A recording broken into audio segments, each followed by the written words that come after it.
C'est Karen, sa fille, qui a tout organisé, chez elle, dans son chalet de Tacona, à l'ombre du Mont Blanc. C'est qu'une rencontre avec Émile Allais est toujours un moment précieux. Émile Allais, une légende.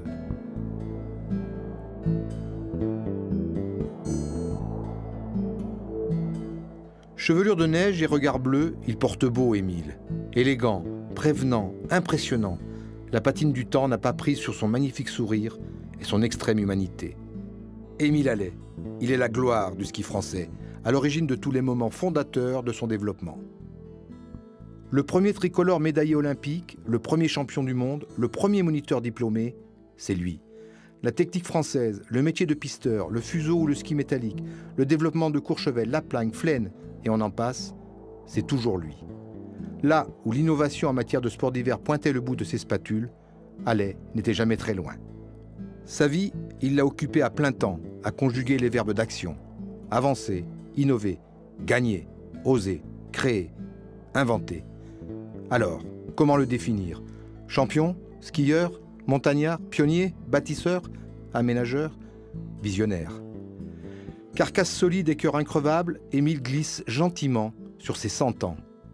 Il est le skieur du siècle et peut profiter tranquillement de sa petite famille et de ses petits-enfants, Lou et Émile Junior, si fiers de porter le flambeau. Émile, une première. Émile, oui. Comment ça va? Bien. Bien. Pour le moment. Je suis pas en plein de la forme. C'est vrai. Non. Puis je fais encore du ski, bien sûr. Hein? On peut dire votre âge? 25 février 1912, ça fait presque 100 ans. Formidable. Je suis arrivé aux 100 ans. Hein? Oui. Alors, Émile, vous êtes le premier champion français. Vous avez gagné au championnat du monde. Premier médaillé aux Jeux Olympiques. Premier champion du monde complètement. Vous êtes le premier moniteur, le premier pisteur. Le siècle, on a un siècle de ski avec vous. Oui. Merci, merci d'être là. Alors, on a évidemment un certain nombre d'images. Oui. Et j'aimerais qu'on revoie un peu votre carrière avec ces images. Alors, Ah oui, olympique à Garmisch.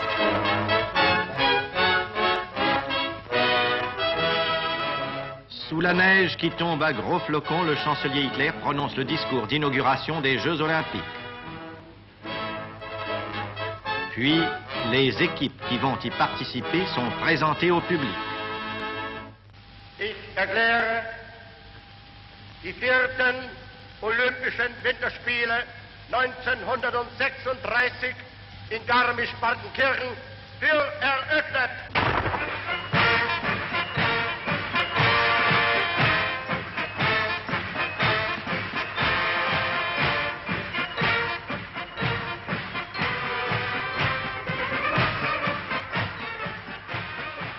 Ah oui, oh ben j'étais troisième au combiné.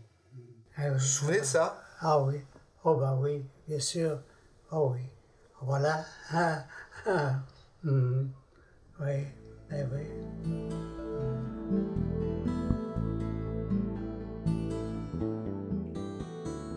Et ça c'était déjà, pour moi, c'était déjà formidable, oui. Alors, il y a une photo qui est importante, qui est très importante. C'est celle du podium. Ouais. Alors, tout le monde fait ça, et vous? Oui, bah oui. On en avait parlé à la fédération. Qu'est-ce que je fais? Bah, tu restes au garde à vous, hein, parce que faire le signe à ce moment-là, quoi, le signe d'Hitler. Pas terrible. Donc, je suis resté au garde à vous. Ah oui. Bah oui, voilà. Oui, oh, c'était quand même pas mal. Hein. Alors, c'est la première médaille Oui. d'un skieur alpin français. Oui. C'est la première fois qu'un Français Oui. a une médaille. Oui, la première, oui. Ouais. Oui. Donc, vous êtes un héros, non? Oh, faut exagérer. Non? Non, mais faut dire que j'ai quand même eu pas mal de chance là. C'est la chance? Non. Oh, il faut toujours, voilà. Oui. C'est pas que la chance, c'est le talent. Vous avez beaucoup travaillé quand même. Vous êtes beaucoup... Bah oui. Mais moi, j'ai toujours aimé. Et enfin, j'étais sportif net. Même je faisais beaucoup de vélo. Enfin, j'étais au point de vue musculation, j'étais vraiment formé. Et pour le ski, ça me servait. Oui. J'ai fait des courses de vélo très tôt, même des longues courses. On faisait Annecy-Chamonix, Annecy. Naturellement, bon, j'arrivais dans les derniers, mais je participais quand même. Tu vois, j'aimais le sport, quoi. C'était important, quoi. J'avais besoin de ça. J'ai fait du saut à la perche, j'aimais bien le saut à la perche. C'est vrai? Oui. Oui. Non, ouais. Oui, vous entraînez, Oui. en fait, avant tout le monde. Vous êtes un athlète, Oui, un athlète, oui, en fait, oui, bien sûr. avant tout le monde. Oui, ah ouais. Et ce qui a facilité beaucoup, moi, au point de vue de skier, des compétitions, c'est que mes parents avaient une boulangerie. Et après, comme ils connaissaient des hôteliers suisses, ils ont dit, mais il ne faut pas rester à la boulangerie, il faut faire un hôtel. Hein. Ils ont fait, donc ils ont laissé la boulangerie, ils ont vendu, ils ont fait un hôtel au Mont d'Arbois, là-haut, en empruntant de l'argent comme ça. Tu sais. À ce moment-là, on pouvait emprunter aux particuliers, tu vois. Alors ils ont emprunté l'argent, ils ont écouté, ils ont fait un hôtel. Et moi, ça m'a permis de skier beaucoup plus, bien sûr. Ouais, avec le tonton. Comment? Avec votre oncle, avec le tonton, vous avez skié? Oui. Ah oui, bien C'est le tonton qui vous a fait skier, non? Oui, oui, parce que c'était le skieur, c'était le professeur de la baronne de Rothschild. Alors, il m'a emmené comme porteur, moi je portais le sac avec le ravitaillement. Et puis j'allais souvent faire on appelait ça des excursions.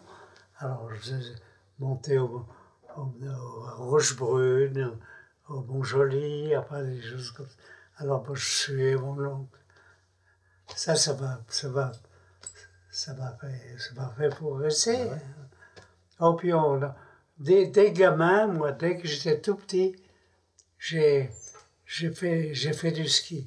Parce qu'on voyait de temps en temps des Suisses qui venaient de Genève, venaient faire du ski à Megève. Bon, il n'y avait pas de télé à ce moment-là. Avant, après, il y a eu le télé de Rochebrune, qui était formidable. Alors, moi, je regardais comment était fait. Bon, alors, comme on était boulanger, j'avais courbé deux paires de... J'avais été au menuisier, demandé qu'il me passe une forme de ski comme ça. Alors, il dit, comment tu vas faire? Il faut les recourber. Alors, le menuisier m'a dit, mais t'en fais pas, je vais les courber. Alors, il les a mis dans un seau chauffé, quoi, dans une grosse casserole. Puis, il les a courbés comme ça. Puis ça a été mes premiers skis. Et mes premières fixations étaient des charnières d'un vieux placard. Tu vois, comme ça évolue. Alors j'ai dit, tiens, parce que là, on mettait simplement une courroie, hein, en cuir, comme ça. Puis, alors ça tenait. Alors je réfléchis, puis je ne sais pas comment ça fait.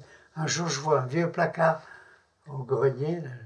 Je dis, tiens, ces charnières, si je les mettais sur le ski, tiens, hein, comme t'es un fil de fer là.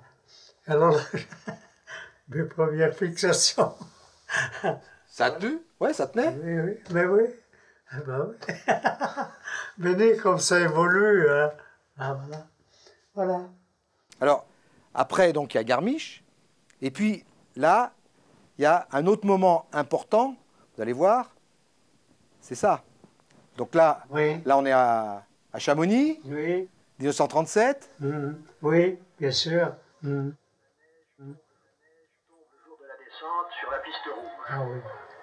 Elle rend redoutable un passage déjà difficile, le mur des Ah oui, épines. c'est près de l'arrivée. Ne réussit pas.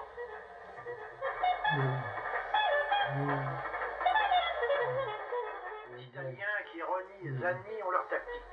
Couper Ah oui, à boum. l'extrême gauche le long des sapins. Oui. Elle ne leur réussit pas. C'est bientôt le passage d'Alais. Il est déjà là. C'est le plus sûr, le plus rapide. Ça, c'est vous. 13 secondes d'avance. Ouais. Ça, c'est maintenant, il y a juste une petite poignée. Oui. Il y a beaucoup de monde, hein. Ah oui, oh là là. Oh là là. Tout le long, tout le long. Il y avait un couloir là, assez raide là. Et il y avait plein de monde de chaque côté. Dans les bosses, avant l'arrivée, freiné par la neige fraîche, il pousse comme un démon sur ses cannes.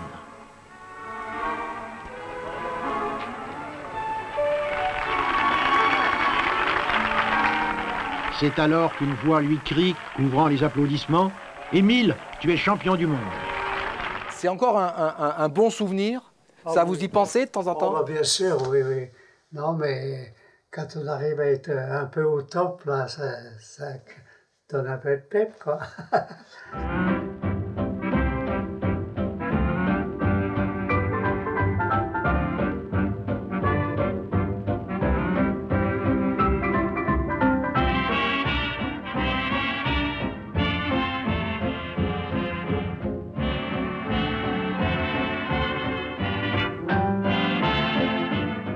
Alors, après, vous êtes une vedette du sport français, Oui. vous êtes un grand champion, Mm. donc vous allez créer la technique Oui. française. Vous êtes le premier à créer Oui, une bien. technique à la française. Oui, parce qu'avant, on était un peu basé sur le chasse-neige et tout ça. Et moi, je n'étais pas tout à fait d'accord. Alors, on a dit, on va faire une technique française. On va commencer par le dérapage, parce que le virage est fait d'un dérapage prolongé. Alors, j'ai dit, la base au départ, c'est de faire du dérapage comme ça. Alors, on a créé une technique, en plus une école à Val d'Isère, l'école des moniteurs qu'il n'y avait pas avant. Alors on a créé une école de moniteurs, puis moi j'étais le directeur technique, quoi. Alors c'est pour faire comme ça, comme ça. Je faisais faire la démonstration, puis voilà. Et puis la médaille de moniteur numéro 1, alors. Ah bah oui. Numéro 1. Bien sûr. Oui, parce que c'est moi qui avais créé la méthode, alors je ne pouvais pas faire autrement. Oui, voilà. Alors, et ce qui est important aussi, c'est que c'était les skis parallèles. Oui. Voilà, avant on faisait du chasse-neige. Avant, on restait beaucoup trop longtemps en chasse-neige. Et moi, j'ai dit, mais le chasse-neige, ça vit bien pour des freinages, en ligne directe, tout ça. Mais le virage n'est pas fait de chasse-neige, il est fait de dérapage. Hein? Dérapage prolongé. Alors, ah oui, tu crois, mais pourtant le chasse-neige et tout ça. C'est un peu de difficulté à faire comprendre, mais après, ça allait assez vite, quoi. Parce que c'est une révolution à l'époque, c'est une révolution. Oui, bien sûr, bien sûr. Au début, on disait pour faire du chasse-neige. Alors, on restait trop longtemps pour qu'on en fasse un peu normal, hein, parce que c'est un freinage qui est quand même important dans la technique. Mais j'ai dit, là, ça n'a rien à voir avec le virage, qui est un dérapage. Alors, il y a la technique, et puis il y a aussi ça, il y a aussi les skis. Hein? Oui, Vous oui. faites les skis, Ah ben oui, ben bien sûr. donc vous intervenez dans la fabrication des skis. Oui, Alors, on a des images là où vous êtes à la fabrique. oui.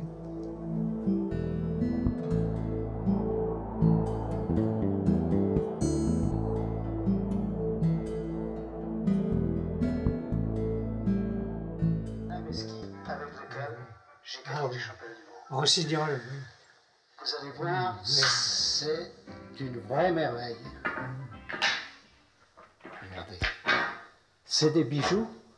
Et regardez la souplesse. Oui, oui. Fantastique. Ces skis, ils ont été faits à la main. C'est un menuisier auquel je donnais des indications pour enlever un petit peu de bois, pour regagner encore un peu de souplesse. On les travaillait au millimètre. Ils faisaient quelle taille ces skis? On avait 2,20 m? 2,20. Et en slalom, en descente Ah ben en slalom, c'était un peu difficile. Et après, quand même, on a assez vite réduit. Hein. Et vous voyez, il y a encore du progrès à faire dans les skis. Ah bon? Parce que maintenant, le droite et gauche, c'est le même ski. Ouais. Et alors moi, j'aimerais, parce que je pense que c'est mieux d'avoir des skis droits et des skis gauche. Et d'avoir une différente forme, vous voyez.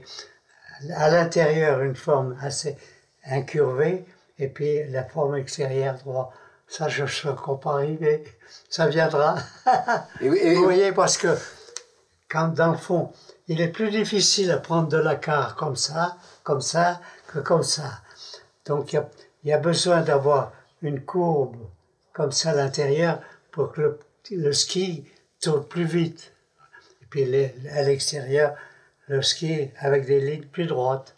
Ça, Vous réfléchissez toujours sur les skis, bah toujours oui. en permanence en fait. mais oui, parce que c'est venu de moi-même, quoi. Je me disais, là, quand tu fais ça, ben, c'est facile d'accrocher. Ça, c'est plus difficile. Hein? Alors, il vaut mieux avoir des skis qui soient gauche-droite, c'est-à-dire incurvés à l'intérieur et plus droits à l'extérieur. C'est pas encore fait, ça. Ça viendra. Ça viendra? Oh, j'en parle, quoi, alors. Il faut que quelqu'un essaye d'abord. Hein? Il y a une chose aussi au sujet des skis. Les premiers skis métalliques, je les ai vus à Sun Valley, aux États-Unis. Alors, il y a un type qui arrive, il s'appelait Ed. Il a dit, voilà, j'ai fait des skis qui sont en bois et tout ça, ou même en fibre. Il fait des skis métalliques. Naturellement, les Autrichiens, ils ont dit que c'est que cette saloperie. Il n'a même pas pu rentrer à la Réunion. Alors moi, j'ai dit, mais j'ai regardé ses skis, j'ai dit, mais peut-être dans la piste, c'était un peu, ils sont peut-être pas très bons, mais pour aller dans la poudreuse, hein, ouais. Alors il est ressorti avec ses skis. Puis moi, d'abord, je l'ai rattrapé. Il a dit, ça fait rien de nous les laisser. Pourquoi? Ça vous intéresse? J'ai dit, oui. Oh ben, tenez, oh, il avait 2 paires, ben, 2 paires. Et c'était la première fois que j'ai skié des skis métalliques. Et c'était vraiment formidable. Et surtout dans la neige profonde. Enfin, oui. C'est ça le vrai ski? La vraie ski, c'est la poudreuse? Oui, oui. C'était un ski qui se prêtait bien pour aller. Voilà. Et là, le ski dans la poudreuse comme ça? Moi, je peux dire que j'ai suivi l'évolution, quoi. Alors, donc vous ramenez ces skis en France? Oui. Et c'est la LS 60. Là, voilà. Ah, oui. Et ça, c'est une révolution. Quand alors, je suis ça. arrivé chez Alors, Rossignol, racontez-nous là. quand je suis arrivé chez Rossignol, alors je suis arrivé avec ces skis métalliques. Alors eux qui faisaient que du bois, ils m'ont dit, mais nous, on n'est pas outillés, oui. On n'est pas outillés pour faire du métal. Alors je dis, mais c'est quand même pas difficile. Mais... Alors ils ont... Voilà. Jean Vernet prend le départ. Ah, oui. Alors voilà. Là, donc, on est à Squaw Valley, en 60. Mm. Donc, on est dans une station que vous avez créée. L'équipe de France a au pied des LS 60. Oui, oui. Et là, on suit la course de Jean Vuarnet. Ah oui, ah bah oui, c'est lui. Ah oui, oh, il avait bien marché là. Il avait surtout une position aérodynamique très bonne. Voilà. Ça, c'est des bons moments, ça, quand... Ouais. Non, c'est un bon souvenir. Ah bah oui. Hein. C'est l'évolution, c'est des... Et maintenant, ça n'a pas encore trop changé. Hein. Ce qui est métallique, c'est quand même ce qui est top, quoi. Oui. Voilà. Et vous skiez toujours un peu? Vous skiez encore aujourd'hui? Ah oui, bien sûr. Ouais. Ben oui. Ah ouais. Rien de plus. Surtout maintenant, ski avec des skis beaucoup plus courts. Ouais. Ce qui est une bonne chose. Hein.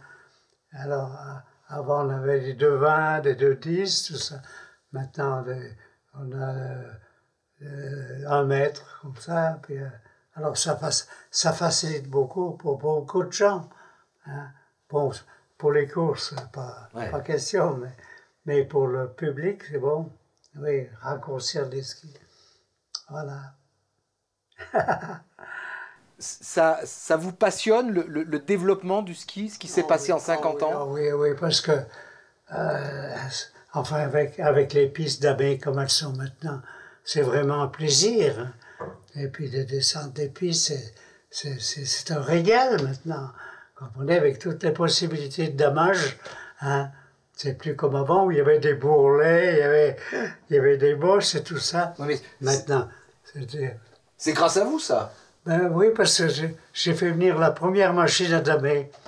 Parce que quand j'étais aux États-Unis, j'étais dans une station que j'ai créée là-bas avec les Américains, oui, Squaw Valley.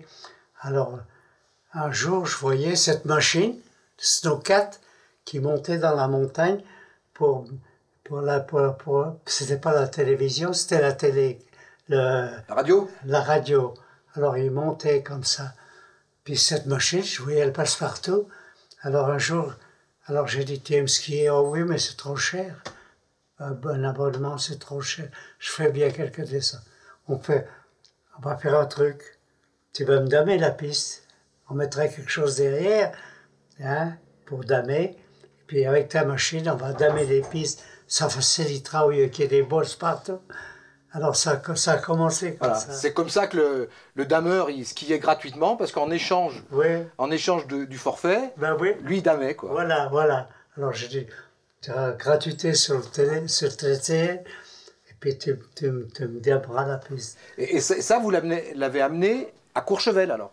Oui, En France, après, c'est Courchevel. Snowcat à Courchevel. Mais c'était obligatoire parce que les pistes, elles venaient vite bosseler, hein, à force de faire des virages. Tandis avec ces engins, ils damaient, puis toujours des pistes comme ça. Progrès. Alors, vous êtes aussi, du coup, le pisteur numéro 1. Vous êtes le premier pisteur. Vous avez inventé le métier de pisteur, en fait. Oui, oui. Pisteur, ouais. Oui, c'est ça, oui. Ben, c'était pas bien connu, hein, c'est Progrès, quoi. Oui, Et alors, vous avez travaillé pour Courchevel, oui, La Plagne, oui, Flaine, oui. C'est bien sûr, ça, ouais, Portillo, oui, ouais, un peu partout. oui. Ah oui, Portillo, j'aime Ouais. bien Portillo, oui. Ah oui, au Chili, j'ai eu beaucoup de plaisir, parce que les gens sont très sympas là-bas. Et puis Portillo, c'est quand même une très belle station. Petite station, mais belle. Oui. Parce que là-bas, il y a une rue qui porte votre nom. Il y a une rue Émile Allais à Oui, Portillo. oui, oui.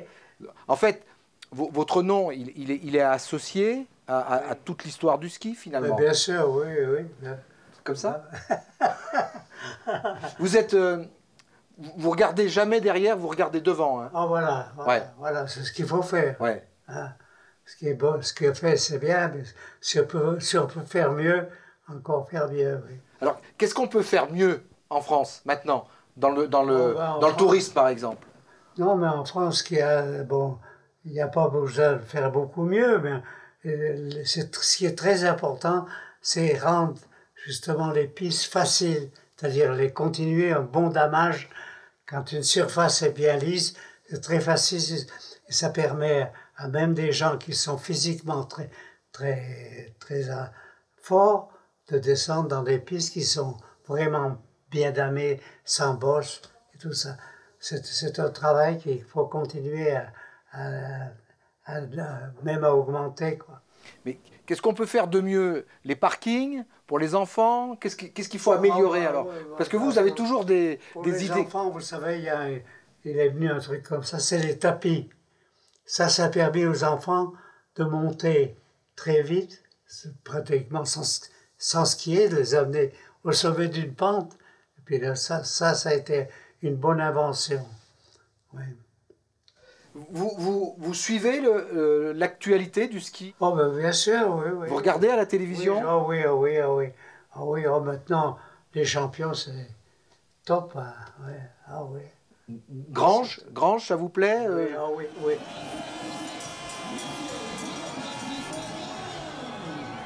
Les Granges, maintenant, par exemple, dans les virages et tout ça, il a une découpe presque sans, on ne dirait pas qu'il dérape, on dirait que il est sur un rail. Allez, vraiment, c'est un top. Et là, vous prenez du plaisir à regarder à la télévision? Oui, ah Ouais. oui, oui. Je dis, tiens, celui-là, comment il skie, tout ça. Mais Grange, quand il descend, il n'y a pas d'à-coup, oui, ça découvre bien comme ça. Il a vraiment un technique type.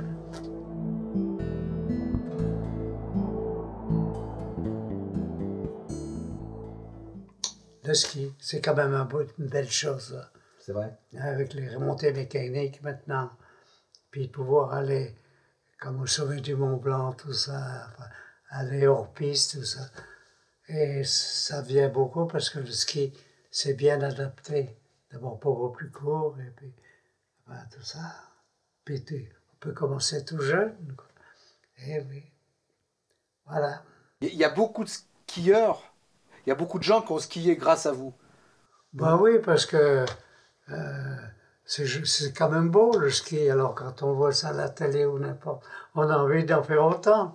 Non, mais c'est vrai, c'est vrai. On est tous des champions sur les pistes aujourd'hui. Comment? Je dis aujourd'hui, on est tous des champions sur les pistes. Oui, Voilà. oui. Hein, c'est ça en fait. Oui, Vous avez une vie heureuse, non? mais oui, parce que quand on suit une évolution, hein, c'est pas toujours, hein. Mais moi, j'ai eu la chance de partir au début du ski, puis de progresser avec ça, quoi. De faire des choses meilleures, enfin, d'essayer des trucs, et enfin, tout ça. Alors ça permet de travailler un peu avec la tête. Voilà, En tous les cas, ça... Hein? ça va. Ça va, ça maintient le ski, non? Oui, oui. On commence à être un peu raide. Ouais, bon, on est tous un peu raides. Non, mais... oui, bien sûr. Gardez... Merci, Émile. mais de rien. Merci. Et puis, bon ski cet hiver, alors. Oh, bah, Hein? bien sûr. Bah ouais. Tranquille. Tranquille. Ouais. Dans les pistes, c'est Rien à faire. du billard. Tac. Heureusement. Pas besoin de faire appel et rotation, c'est pas la peine, ça. Non. Juste... Prendre la carte comme ça.